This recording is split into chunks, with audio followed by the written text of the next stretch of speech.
Welcome friends to another Dune video. Today we look to Chani and we follow her life from birth till death. Chani would be born in Sietch Tabr. She was the daughter of Liet Kynes.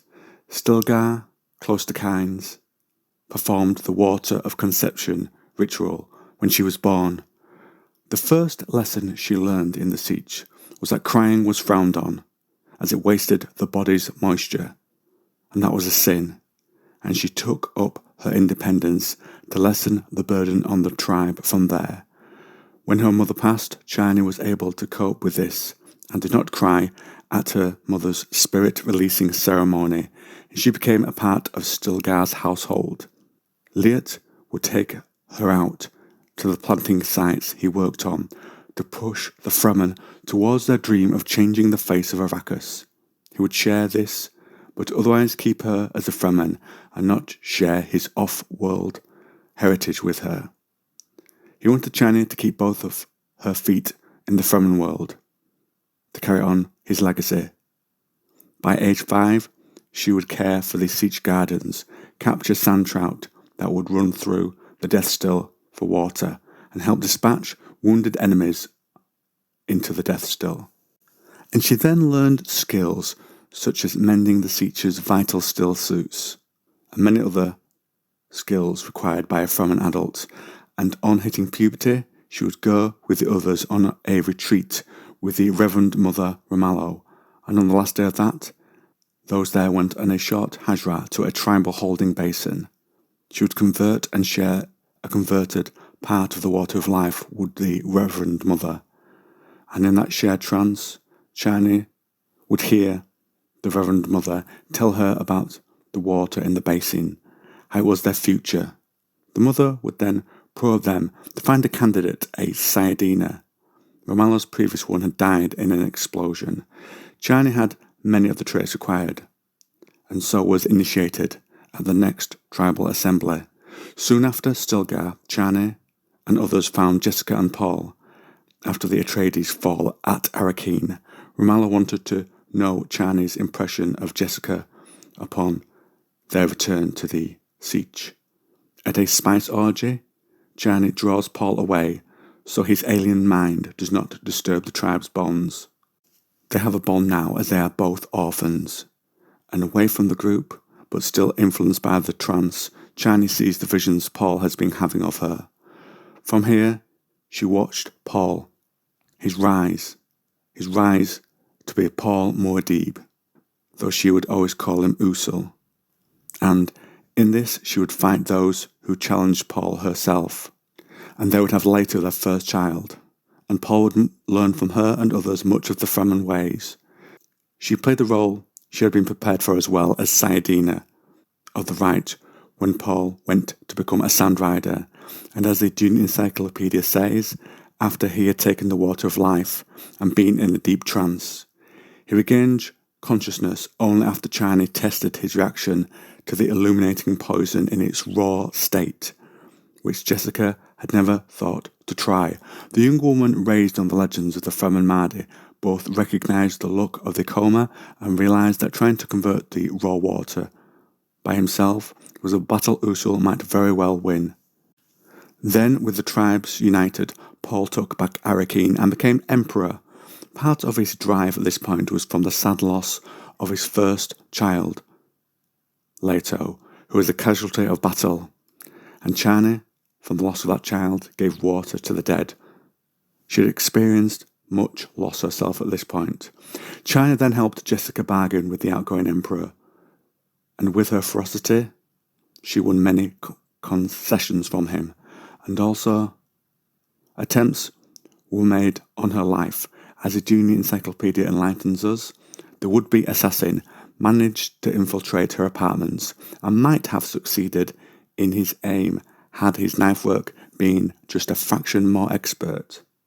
Chani managed to dispatch him with a crysknife and stormed into the council chamber without pausing to change her robe.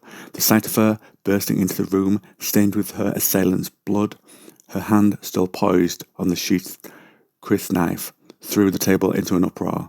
As time passed, Chani failed to provide heirs for Paul, And so, knowing Paul needed one to secure his rule, she suggested he create a child with his actual wife, Irulan, but Paul would not consider the idea.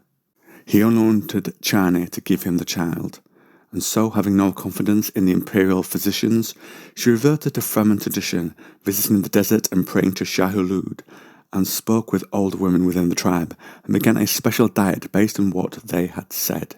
A trusted friend brought her the ingredients, so nothing could be done with them in terms of tampering, and it worked for her and Paul. But during her first session with the doctors following the conception, traces of a potent contraceptive drug, now being cleared from her system by the new regime, were found. This had been done to harm Chani through interaction with the melange, which had saturated her body. With the child on the way, her body had moved up to a terrifying rate of metabolism.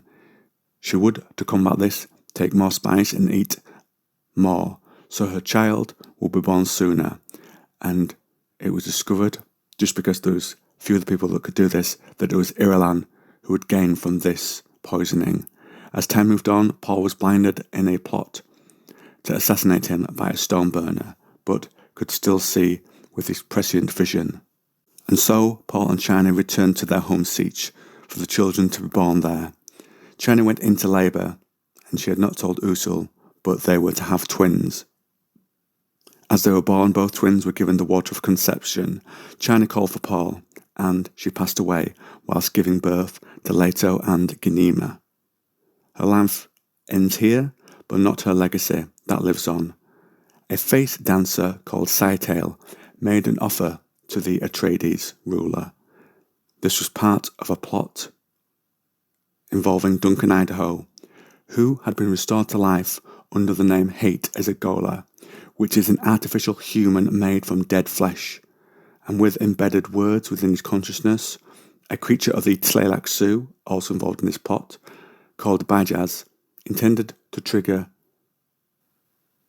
Duncan at a certain point, with words that Paul would say that would cause him to attack Paul. But Duncan fought what happened and restored his own memories of his old life, which he did not have before.